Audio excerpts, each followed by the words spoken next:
Good morning, everybody, and welcome to another episode of Michigan Main Street Stories. I'm here in downtown Howell speaking with Main Street Director Kate Litwin. Good afternoon, Kate. Good afternoon. I've never been to Howell, I'm ashamed to say, but I drove in and it looks like a cool place. And if people are listening to this podcast, obviously they're not here and they can't see it. Right. So how would you describe Howell from the visual appearance to the community fabric to somebody who's never been here before? Howell is just an amazing, quaint, unique hometown experience in Michigan. It's kind of one of those quintessential small towns, but we are so unique and we have so many cool things to do around town. We've got old historic buildings, like a gorgeous historic county courthouse. We have one of the only Carnegie libraries in the country in our downtown. So we have that unique historic charm and a cool, fun, new vibe and twist with all of the events and the programming and everything that we do downtown to make every day an event. It kind of sounds like the best of a lot of worlds. Sometimes you go to one downtown and it's just quirky. That's its thing. Absolutely. Or it's just quaint, but it kind of sounds like you've got you're feeding a lot of different aspects of what makes downtowns great places to be. We really do. And Howell isn't the type of place where you're going to come and find anything that you would find, let's say, anywhere USA. We don't have chain businesses. All of our businesses are locally run, locally operated, true small businesses, entrepreneurs, and they're one of a kind. And that's what is probably the most amazing experience. You're not going to find your Starbucks, your Jimmy John's. You're going to find true homegrown coffee shops where the baristas know you by name, and it's a very, very cool experience. They can get you your order as you walk in the door. You can just sit down and you know what's coming. Exactly. Yeah. It is. Yeah. I love that. Amazing. And let's talk specifically about some businesses. You're putting me through the paces after this interview and sending me out to some Howell businesses to spotlight. Can you tell me about a couple of those? One of them is one of our newest restaurants in downtown Howell. It's Karate's Pizzeria and Bocce.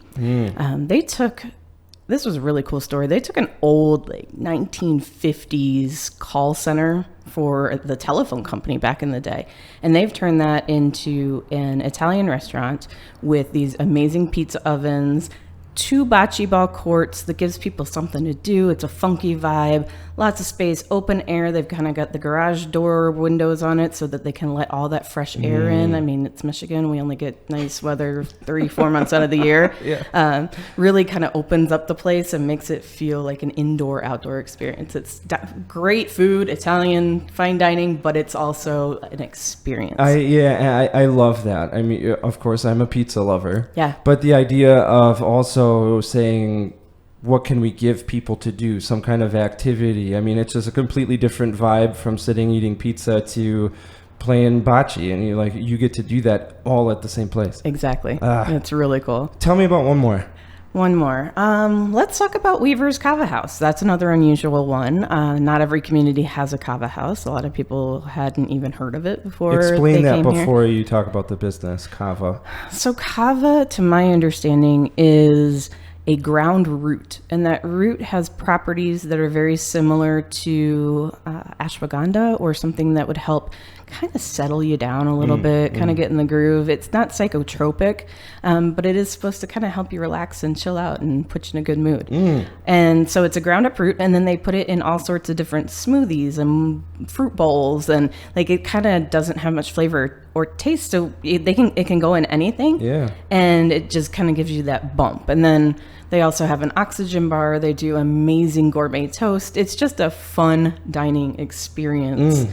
Something that I've never seen anywhere else, and it's so much fun to walk in there. Businesses like that are so important to really creating a personality for a downtown. We throw around words like revitalization and historical preservation and things like that, which are absolutely important, but throwing around the idea of personality and culture and what makes us so important in places like, we've got a brick oven pizza place with 2 bocce courts, and we've got this Cava house that you've never heard of before, but you need to go try it because you can have oxygen and Cava and gourmet toast and all know. sorts of fun stuff.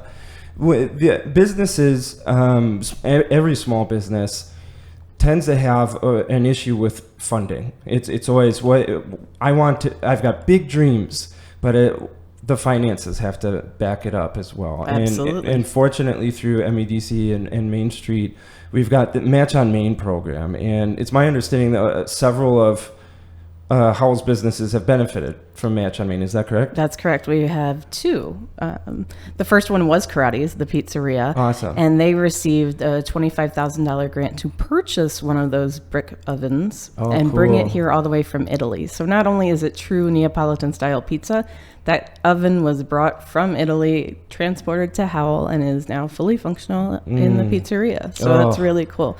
And the Match on Main program is really cool because it helps businesses who are either just starting up, help them kind of get that leg up in their business. Maybe they need to spend money on capital equipment, something like that. Or it can be for existing businesses who are kind of expanding their footprint. So they might take an underutilized portion of their space and turn it into something new. So the second winner, who's getting their funding, and it was just announced a few weeks ago, is our Uptown Coffee House. Awesome. Which we kind of equate to Central Perk and Friends. Like that's the place to kind of see and be seen in Howell. COVID hit them hard. They couldn't be open for a while, for a long time. And then it's just, they noticed that they needed to change their flow, their efficiencies. They needed a complete overhaul inside. So what we did was we applied for the grant on the basis that they're going to take an underutilized portion of that space and they're going to expand their kitchen. So it'll have more room for sandwich prep and product offerings that they don't have right now. So they'll be able to bake on site. They'll be able to make fresh soups, sandwiches, long-term plans, possibly even getting a liquor license and being able to kind of, cater to that evening crowd where coffee might not necessarily be what you want, but you might want a decaf with some spunk. Yeah, with a little something extra. Exactly. And it's really interesting because that seems to be a trend in a lot of these Main Street communities here in Michigan that I go to. It's a coffee house, but then they're also realizing that being open for more of the day, having something like a liquor license, being open more of the day, not only presents them a better situation as a business, but it also really takes advantage of, this is a third place for so many people. This is the place where everybody goes, and it really amplifies the importance of that area or that place within the community. If we can be open past 3 up until 10 or 11 or whatever time it is, not only can we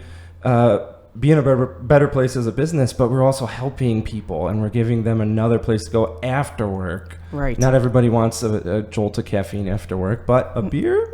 Yeah, exactly. Hey, I might be down for that. Right. They want that experience. Yeah. So taking advantage of Match on Main, you also have taken advantage of the Redevelopment Ready program. Tell me about that. People, if you're not connected to Main Street programs, they're like, "Oh, the community next to me is Redevelopment Ready certified," or what does that mean? It means that we've done the legwork to be open and welcoming to developers. We've identified priority sites within our downtown that we think are ripe for development, and we have ideas and possible pro formas. We've got a lot of things going on, and we've identified that this would be great. So RRC, Redevelopment Ready Communities, kind of helps pair us up and do some of that marketing for the property to get the ideas flowing, to get that marketing out to developers and people who might be interested in coming to Howell and kind of giving them a little bit more of an edge.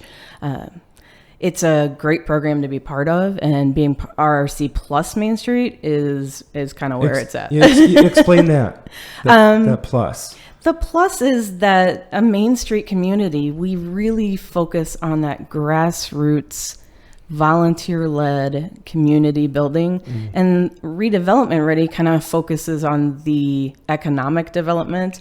So I think it's just a great pairing of the two. I usually say that you can't have economic development without community development because it takes people. Yeah. And you can't really have community development without economic development because people need stuff to do. They need to buy things.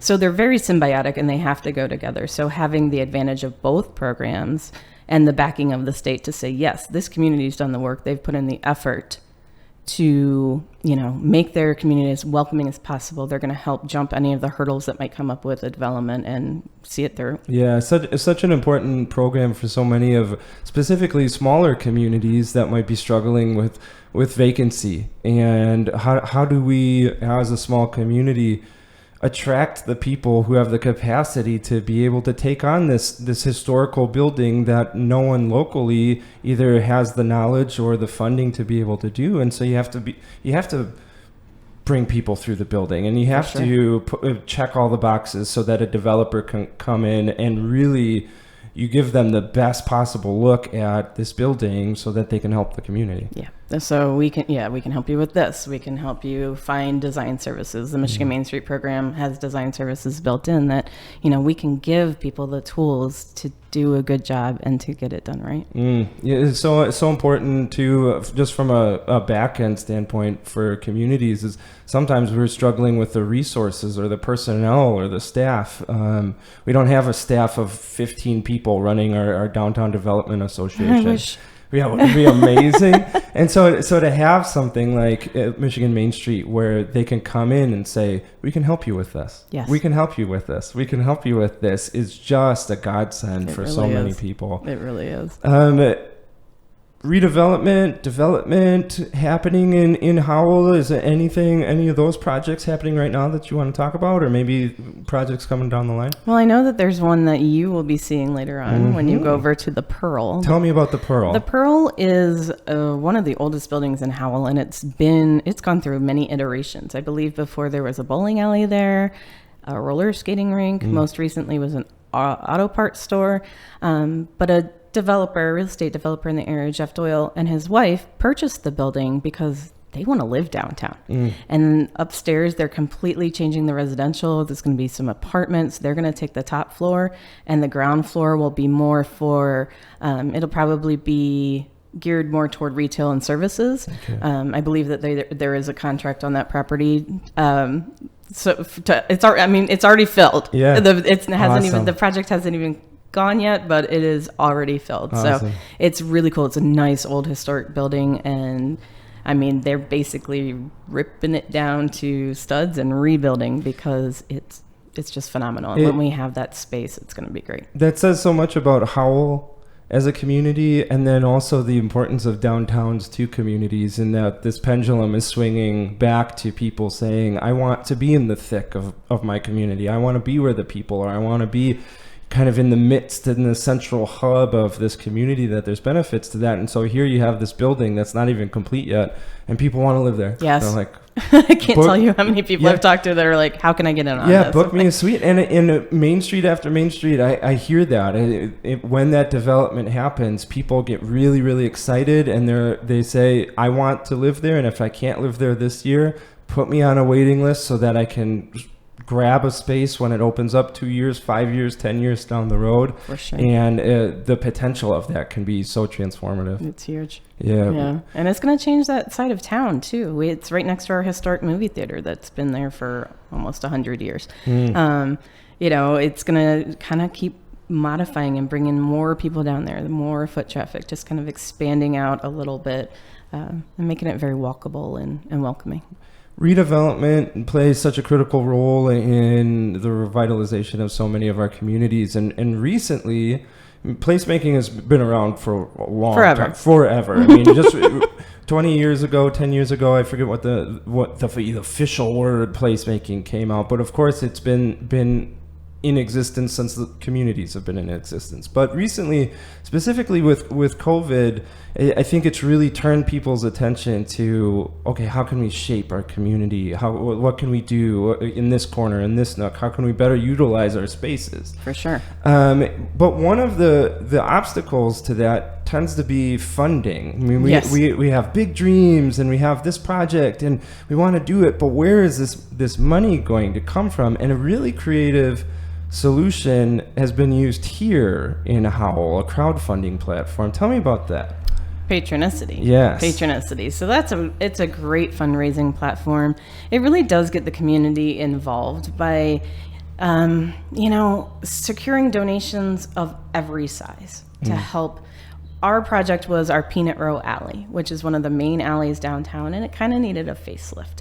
It needed to be more exciting. It needed to be that third place where you could go out and you could sit out there and have your ice cream cone from Dairy Queen or your coffee from Uptown. That you could go out there and have a place that's not home, not work, but it's outside and it's enjoyable, so that we can use those 3 months out of the year that it's really nice. So we used Patronicity to help give that facelift. So providing furniture to sit on, creating an outdoor art gallery space where we rotate some of the art through downtown so people have something new to look at. It's always a new experience when they're walking through. And utilizing funding, so, whether someone had $5 to give up to the corporations who had more to give, everybody can kind of donate through that platform. And it shows that broad community support for these projects and what people really want to see in their downtown. It gets them excited. And that's one of the many things that I love about Patronicity, in that it's almost so it creates social proof for this project. Sometimes in placemaking, we do something amazing for our community, and there ends up being a group of folks that come out in blatant opposition. How dare you do that? And so here, if it's funded by the community, if it's funded to a level of completion, it's almost proving, no, there is a large segment of the community that wants it here because they've put their own skin in the game, and they said, I can donate $10 to that because I want to see that happen. Right.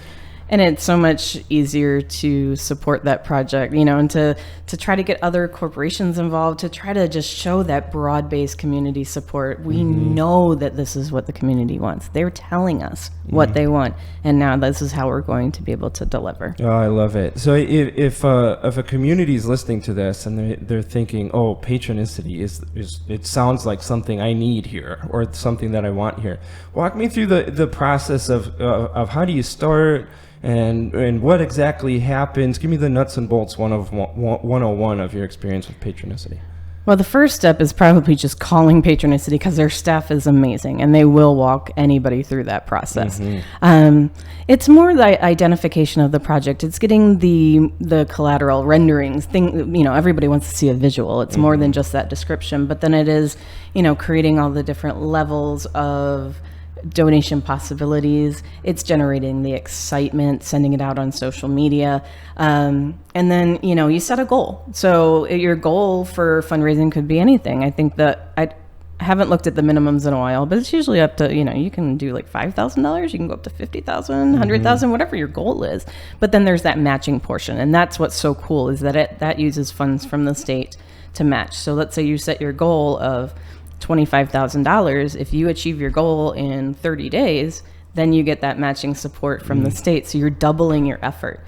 So it's kind of that game of, okay, every dollar is actually $2, and you can generate even more income that way. So it shows that support from the state, the support from the community, and most of the time it's a you can't lose situation. Yeah, it definitely sounds like that, but specifically for communities that are thinking, we want to do these things and we need to do these things, but we need some help financially. We need to make sure that the projects that we're doing are actually wanted by the community in the first place. Right. And it sounds like such a great platform and a vehicle to fill in some of these gaps for communities that are saying, we want to do this, but we need a little bit of help. Definitely. It's kind of like Kickstarter. It's Kickstarter for downtowns, and in a weird kind of way. And it's one of my favorite programs. I really think that everybody should try to take advantage of it, regardless of how big or small the project is. I think sometimes people get a little thrown off by, oh, this is such a big project, but get a bunch of people coming together and putting their heads together, putting their wallets together, and you can accomplish a lot. Well, let's even back up a further step in the process in placemaking. Let's say a community hasn't done anything like that. No social districts, no public art, no shaping of the actual concrete spaces, but they're thinking about it, and they're like, oh, okay, this could be something that we could use. What would you say to them as far as your experience and maybe what effect these actions have had in your community? I think it's important I love the lighter, quicker, cheaper method of placemaking.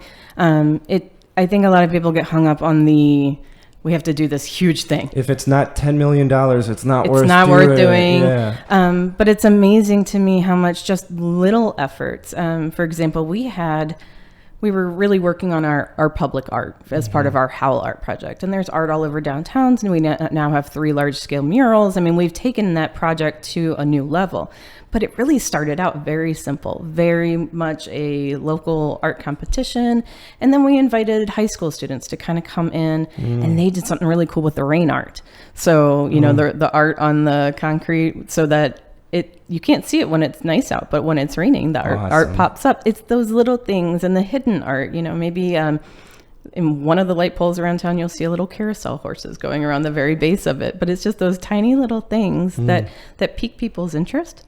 And then they can build and morph into something else. They can build and morph into an alley that's a public art gallery. They can morph into a space that might be underutilized, crumbling, falling down, and you can all of a sudden see a vision for, what would people want to do here? That's kind of how we got our House Summit Gardens going, and that was our latest placemaking project. It was just kind of started with a dream. It was an old bank drive-through space. It was dilapidated. It was overgrown, and that just turned into, wow, we can make something really cool here. And we wanted it to be a place for all ages, from 8 to 80, probably even younger. I mean, there's slides, there's all sorts of fun things for kids to do. It's like my pet project. But it's just starting small and doing incremental changes like that. Maybe put up a few murals. Maybe, just look at those opportunities that you have. And it can just be a pop-up. It can be, hey, we're going to do a community mural, which we've done a few of them. Come on out and paint by numbers for a couple of hours. Get people excited, because then when that mural goes up on the wall or on the building, or however, we kind of do a paint by numbers, however that happens, it's amazing when people come back when it's finished and they're like, I painted that heart, or I painted that balloon. It gives them that physical, that sense of place and that feeling of pride that they did something downtown. It's almost visual proof that they are, part of this community, because they can drive by it every day and see it. Like, I painted that leaf on that flower. Yes. And I love your encouragement to start small, because you can start today. Yes. You can go out. I was just at Old Town Lansing, and they talked about how they went out and they just planted flowers in random spots throughout the area. Doesn't take barely any money at all, maybe an hour, 2 hours or so. Boom, you've done your first placemaking. And also, to connect with what we were talking about with patronicity, in that in starting small, just doing some public chalk art. Yeah. It does provide this almost experiment, this test to say, is this something the community really wants? If people start losing their minds over the chalk art event, that you're on the right track. And how can we make this bigger? How can we do something more permanent? How can we do this? How can we do that? And then there's also the teaching element, in that communities are really complex places with a lot of people and a lot of opinions and a lot of wants. And so if you come in there with a $10 million placemaking project, a lot of things have to be right. A ton of things have to be right, or it's going to... otherwise it's going to blow up, and it's not going to have that effect. And so teaching the community at the same time the value of these things and what it can bring, best done consistently and incrementally. Definitely. Small little steps make a big impact. Let's zoom out a kind of top level view. Why are main streets, downtowns, these districts so important to the life of a community? Well, we have, your community members are running these businesses. They typically live in the community, or at least live in the area. They're local.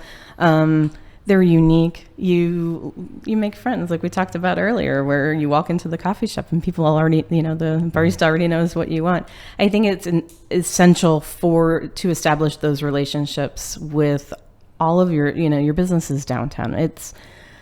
It's more that community, that fun, that we're all kind of in this together. In the past few years, we all have said that we've been in it together, but it's been like the perfect storm.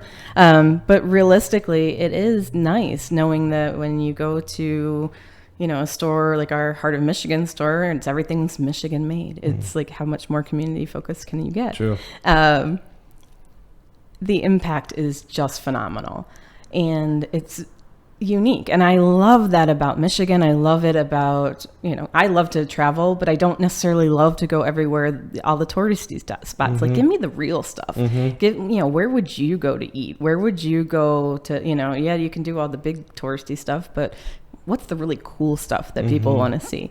And we like to, keep ourselves different. We're different from all the surrounding communities. We don't have everything that they have, and that's okay. It's really okay. We are us. We are Howell, and we have our own unique blend of what works for our community. And we keep adding in more and more events and programming and things. We're always asking, well, what do you want to see? What do you want to see? It's your downtown. What do you want to see? And getting that feedback is just amazing. It's really interesting to me because I just recorded the podcast interview with Old Town Lansing. They're about 40 minutes away from here.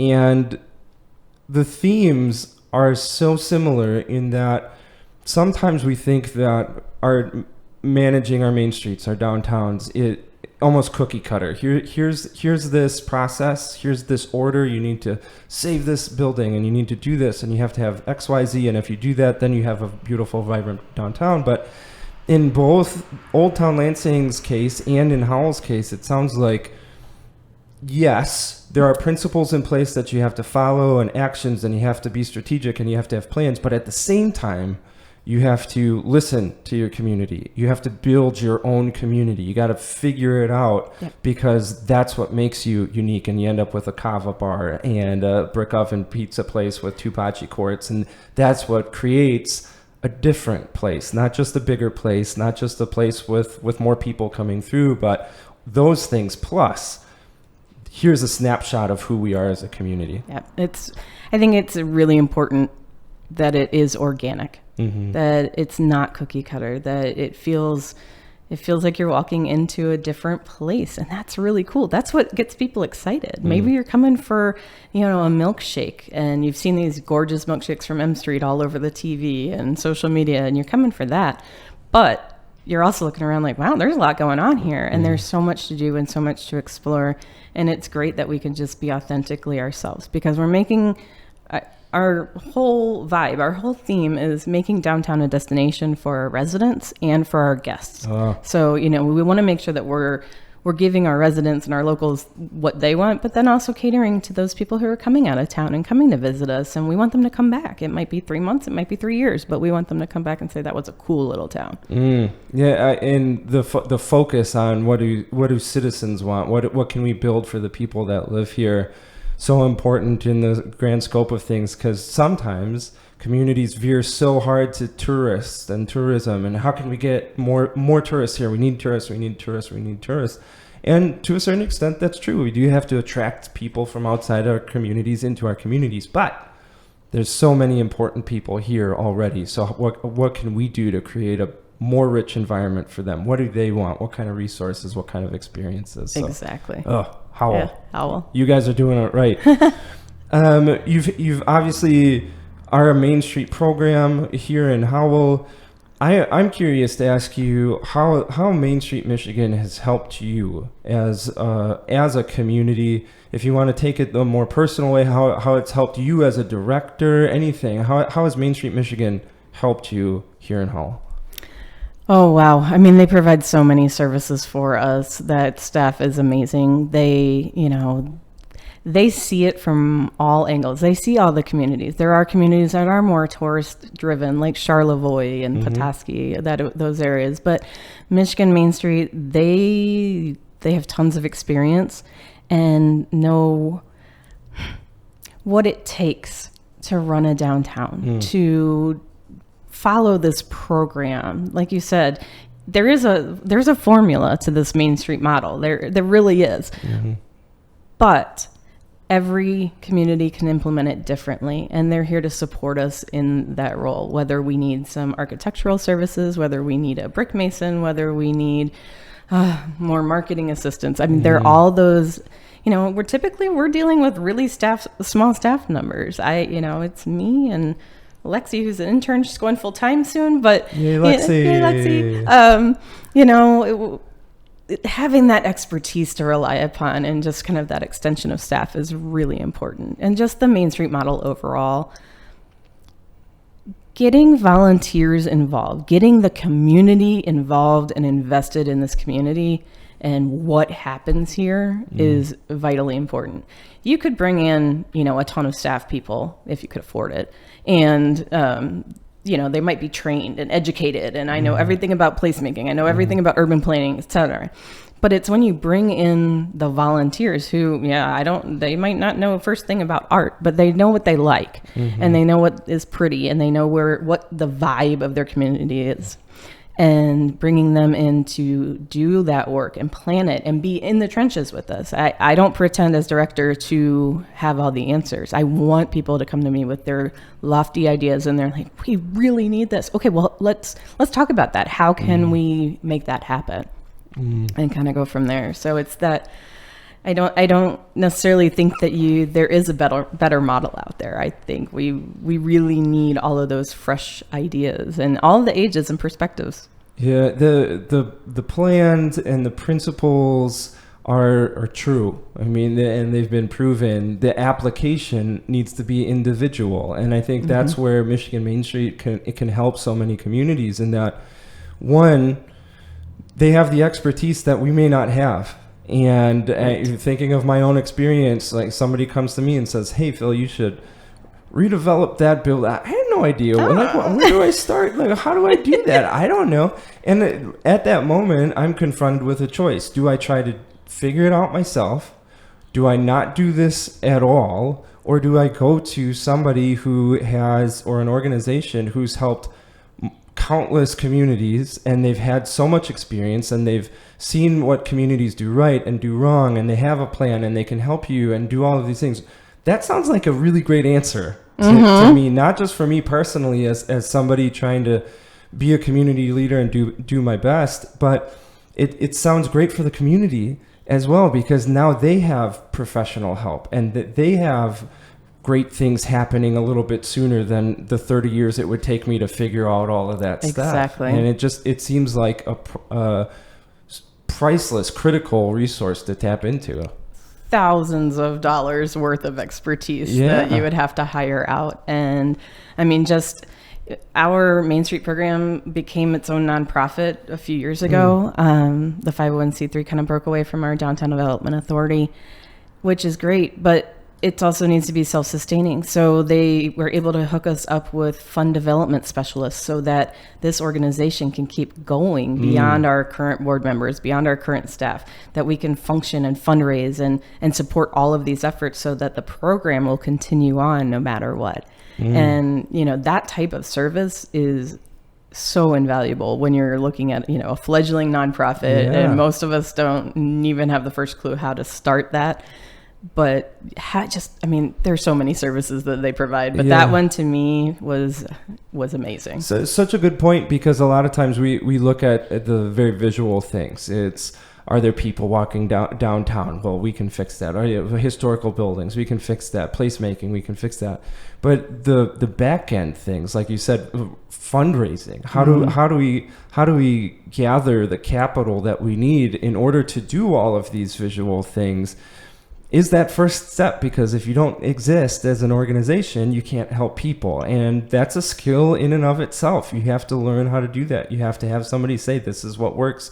This is how we can help you. And so to have that assistance as well, it's not just somebody coming into your downtown saying, you should paint a mural on that building. It's really getting into the trenches with you and say, what are your needs? How can we help you? How can we get you from tomorrow to 1 year to 5 years to 10 years to the community you want to be in the future? Yeah, that planning is critical to organization survival and sustainability, and without it, it's an uphill battle for sure, especially in this climate. Over the past few years, sponsorships are down, fundraising is harder than it's ever been, and they are behind us cheerleading and trying to help us, give us new ideas, new life, new experiences, creating what we call our impact reports, which are essentially our brochures that show the impact of Howell Main Street on the community. So it helps us tell our story. It helps us kind of get out there and show people, you might not always see everything because you're looking for a food truck rally or you're looking for,